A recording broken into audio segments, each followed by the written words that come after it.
안녕하세요. 행복씨앗입니다. 오늘도 시장을 정리하면서 하루를 마무리하는 시간을 가져볼까 합니다. 오늘 우리 시장은 코스피도 코스닥도 엄청난 상승을 했습니다. 코스피는 1.39%, 그리고 코스닥은 2% 상승 마감했습니다. 또 시장 수급도 엄청 좋았는데 코스피에서는 외국인들이 한 7,650억 정도 순매수를 했고, 그리고 코스닥에서는 외국인들이 한 1,650억 정도 이렇게 큰 순매수를 했습니다. 외국인들이 이렇게 크게 순매수하자 지수도 많이 올랐지만은, 특히 코스피 차트 보면은 단숨에 2400포인트 위쪽으로 갭 상승해서 이렇게 지수가 올라 버렸습니다. 외국인들이 그럼 왜 저렇게 갑자기 우리 시장에 큰 돈을 들고 들어서 막 매수해 되느냐, 이와 관련해서 뭐 여러 가지 이야기들이 나오고 있습니다만은, 시장에 나오는 주된 이야기들은 바로 올해 연준의 그 긴축이 조기 종료되지 않을까, 이런 기대감이 이 시장을 이만큼 끌어올렸다, 이렇게 해석을 하고 있는데, 저는 여기에서 좀 더 더해가지고 이런 해석을 하고 있습니다.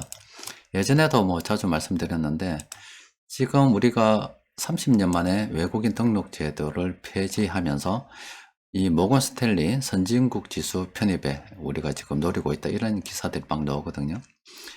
그런데 이게 여러분들께서는 잘 모르시겠지만은, 가치투자연구원 카페에 공지해 드린 것처럼 우리가 일상적으로 보는 여러 가지 HTS의 화면들은 그대로입니다만은, 그 화면, 이게 화면이라면 화면 밑에서 움직이는 여러 가지 로직들이 있습니다.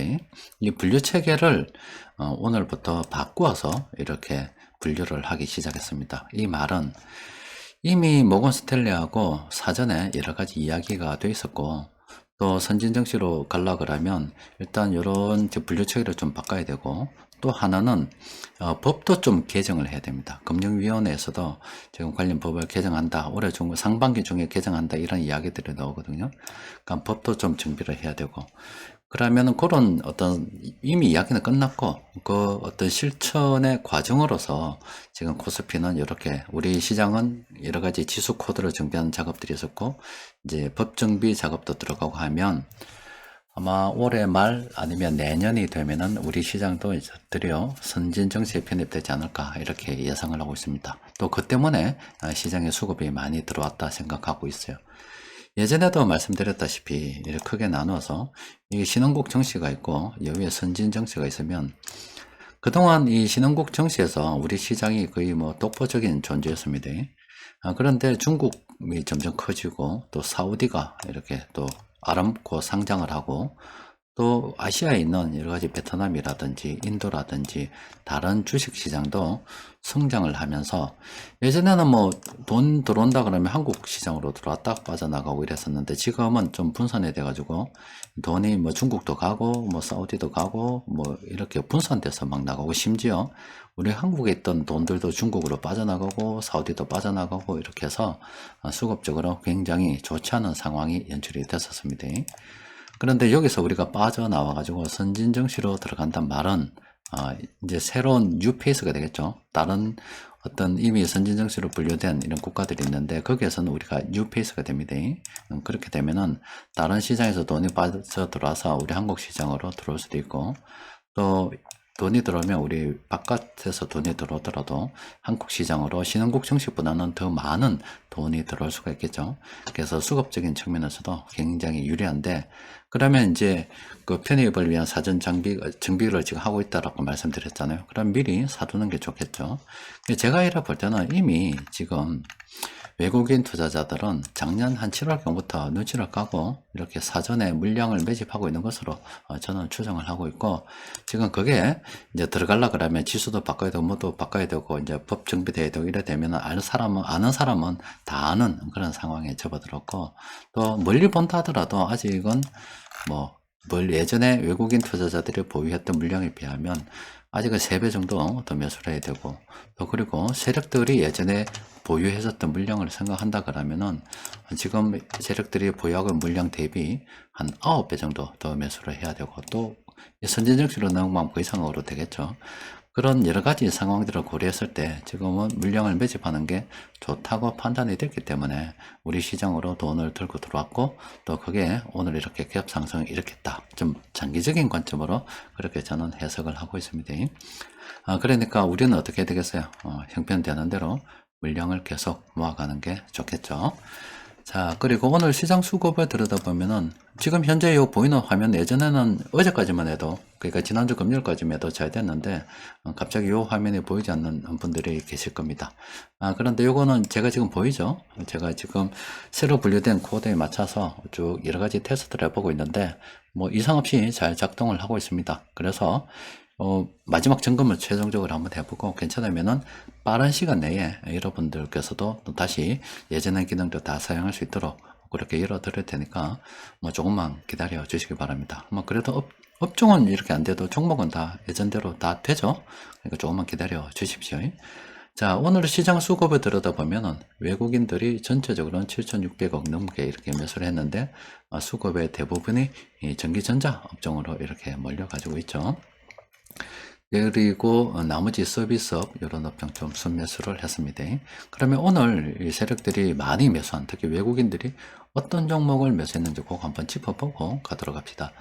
외국인들은 일단 뭐 시가총액이 가장 큰 삼성전자, SK하이닉스 이렇게 이런 종목 대부분 뭐 거의 한 절반은 삼성전자 매수했고 그 다음에 SK하이닉스 이만큼 매수했습니다. 그 이외에도 삼성, SDI, LG화학부터 시작해서 이렇게 금융지주사까지 이런 식으로 좀 많이 매수했고요. 또 뭐 지주사업부터 시작해서 셀트리온, 한전기술 이런 종목들도 많이 매수했습니다. 세력들이 이렇게 매수한 것은 이 종목하고, 그러니까 앞서 말씀드린 것처럼 두 가지 경우 다 해당이 됩니다. 뭐 짧게 바라보게 되면 이제 긴축이 조기 종료될 거다 이런 기대감으로 들어왔던, 아니면 우리가 이제 선진증시로 편입이 될 거니까 수급적인 차원에서 들어왔던, 이거는 이유가 없는 겁니다. 그러니까 그냥 들어오는 겁니다. 그렇다면 멀리 바라봤을 때 이 선진증시로 편입이 된다 그러면은 그냥 이거는 구색 맞추기로 그냥 들어오는 돈들입니다. 어떤 사이즈를 맞춰 비중을 조절하기 위해서 그냥 들어온 돈이라고 보시면 됩니다. 다른 이야기를 하면 우리는 그냥 따라서 같이 매수해도 충분하다 이 말입니다. 자, 오늘 세력들이 뭐 공통적으로 매수한 종목 보니까 13개 종목이 있어요. 그래서 이 종목들은 플래너를 통해서 이렇게 정리를 좀 해봤는데, 이 아래쪽에 있는 이 종목들 있죠. 이런 종목들은 세력들이 오늘 공통적으로 매수했다는 이 종목들입니다. 이런 종목들은 우리가 좀 관심을 가져봐야 되겠고, 특히 이 중에서 여기 공간이 비은 이런 것들 있죠. 이건 플래너의 참모들이 매수해가는 그런 종목들입니다. 자, 이런 종목들도 우리가 관심을 가지고 살펴봐야 되겠죠. 그리고 변곡점 지표를 통해서 살펴보니까 오늘은 검색된 게 한 개도 없습니다. 빵입니다. 빵. 오늘은 뭐 변곡점 지표로 검색된 종목이 없어요.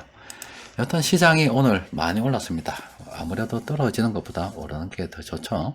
그래서 긴축 조기 종료에 대한 기대감으로, 또 선진증시 편입에 대한 기대감으로 이렇게 오르고 있는데, 이거는 좀 멀리 이제 바라봐야 됩니다. 뭐 긴축 같은 경우는 뭐 아직 연준 이사들은 긴축의 필요성을 계속 이야기하고 있습니다. 지금 시장에서 그냥 이야기하는 겁니다.